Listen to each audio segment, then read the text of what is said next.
Hi, welcome back for Chapter 6. Hattie and Angel stay up in the squirrel house for a long time. I curl up in the cool grass while Goldie and Patches wander away, muttering to each other. I wait and wait, until finally the leafy leaves whoosh and the branches sway, and the two pairs of feet are scaling down the giant tree. Yippee! I leap as high as I can, pawing furiously at the bottom rung. That's my short human, I bark. I knew you'd come back. Hattie reaches the laddery step just above my head, then jumps. Whee! She shouts, landing in the grass with a giggle. Angel looks like she wants to jump, too, but changes her mind. She continues climbing down as I'm springing up. My brown paw swipes Angel's calf, and somehow she loses her footing. Oh no, she wails. I back away as she falls, landing splat on the ground. Hattie rushes to Angel's side, her face full of concern. Ow! Angel cries.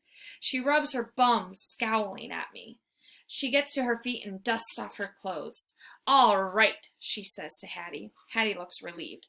Next thing I know, the short humans are heading for the back porch. I bound after them. Hey, wait for me! Angel punches her palm a couple of times. Ball? She asks. Her long, wavy hair hangs out of the back of her cap like a squirrel's tail. Hattie shakes her head. Jump rope? She says. Angel scrunches up her face. Nah, she says. She pauses for a moment, her gaze wandering. Then her shoulders sink and she disappears through the door. Hattie sighs. She smells disappointed. Don't feel bad, Hattie, I bark, dancing around her feet. We're in the dog park. It's time to play. I shoot out into the grass.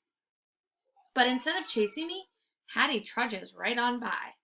Try to catch me, I bark, zooming along ahead of her, straight to the giant tree. Hattie grabs onto a high rung and starts climbing. I watch until her feet disappear, my tail drooping. I sink back down. My Hattie does not belong in a tree. My Hattie belongs down here in the grass chasing me. Or scooping me into her arms and showering me with kisses, laughing, having the time of her life. Protesting when Fetchman makes us leave the dog park to go home. That's my Hattie. But this Hattie is high up in the giant tree again. Does she really want me to hang out with those nasty squirrels? Does she really want to hang out with those nasty squirrels? With no loyal dog to keep her safe and protect her from the grave danger? What if something bad happens to her? Hey, wait a minute. That's it. I run in circles. I know how to get my Hattie back. After all, I'm a professional. I'll save her from dangerous squirrels and evil humans. Why didn't I think of it sooner? It's the best idea ever. She'll remember how important I am, and she'll change back to how she was before. She'll be my Hattie again, like she's supposed to be. I spin and spin, every hair on my body itching to get to work. I'll be on guard for the right opportunity. It's only a matter of time. And then there's that little fire hydrant again, denoting a pause. The next day, I follow Hattie around the house. When danger strikes, I'll be ready. Hattie fishes the long jump rope out of her backpack. She zooms into the bathtub room where Food Lady is hanging a wide curtain. Hattie holds out the jump rope. Please, she begs.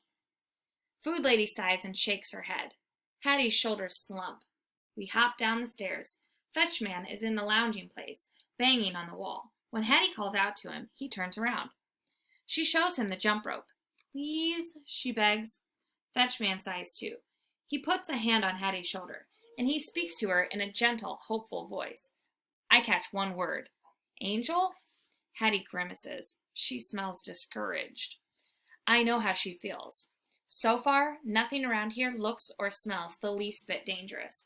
I'm starting to think my plan to save her isn't going to work when that terrifying sound comes from the front door again. Ding dong! I spring into action. Warning! Warning! I bark, bravely rushing to the source of the danger. Nobody go near that door! Fetchman heads right toward it like he doesn't even hear me. Watch out! I bark. It's probably a grave threat to our safety. Aha! A grave threat. This is my big chance to save Hattie. I hurry over to her. Bad news! We're all in jeopardy. Stay where you are. I'll protect you. I race back to Fetchman, growling and snarling. Totally ignoring me, he opens the door like nothing is wrong. Stand back, I bark. I can handle this. I'm a professional. And sure enough, standing in front of us is an evil human wearing a hard hat on his head and dirty boots on his feet. He's carrying a bag that's heavy and bulging. One whiff reveals a German shepherd and telephone poles and a hint of ham sandwich with mustard. And that's not all. He's whistling, a sure sign of trouble. Fetchman greets the evil human with a cheery voice like he's happy to see him. He invites him right in, completely unfazed by my growls. Be forewarned, I bark at the intruder. Don't take one step toward that short human over by the couch. The evil human breezes right by as if he's not even the least bit intimidated.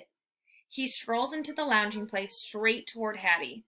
Fetchman and I follow. He's gritting his teeth and I'm baring mine. I'm ready to nip at some heels if it comes to that. At the flashing screen wall, the evil human stops. He stares at it for a second, even though it's black and not flashing. He squats down and opens his bag. He takes out some snaky wires and scary tools. I knew there would be trouble. Stop right there, buddy, I bark, flinging myself at his leg. There'll be none of those loud noises while I'm around. Fetchman crosses his arms. Hattie, he snaps as she rushes over right into the path of danger. Hey, Fetchman is sabotaging my plan. Or is he? Get out of the way, Hattie. I've got this, I bark, thrusting out my chest. This is no place for a short human. Just then, a hand reaches down and rubs my head. Fella, says a strange but friendly voice. The evil human! What is he trying to do? Throw me off my game? Fenway, Hattie says, backing away and clapping. She clearly wants to play. Not now, Hattie, I bark. Can't you see how busy I am? She claps louder. Fenway! Hattie says. This time, she sounds annoyed. What's going on? This is not part of the plan. Hattie, I'm trying to protect you from this evil human who has invaded our home, I bark. And whoa! The menace revs up the roaring tool. I lounge toward his arm, stopping a safe distance from the ear-splitting sound. Put that thing down before somebody gets hurt. Hattie's hands close around my torso. Fenway, she cries. Cut it out, Hattie, I bark as she lifts me up and away from the evil human. I'm supposed to be the one saving you. And that's not the only problem. Hattie smells different. Frustrated. She mutters something to Fetchman over her shoulder. She carries me out of the lounging place. Why isn't she happy that her loyal dog is trying to protect her? She keeps on walking to the sliding door. When she opens it, I finally realize what's going on. We're going outside to the dog park. She sets me down on the porch and gazes into my eyes. She points her finger at me. Fenway, she says, her voice serious. There is something important she wants me to know. Probably that she's completely devoted to me and nothing will ever come between us. And it hits me. My plan worked. We're going to play. Same as always. Hooray, hooray, my Hattie's back. But then, a terrible thing happens. She opens the door and goes back inside without me. That's the end of chapter 6. We'll have to see what happens next.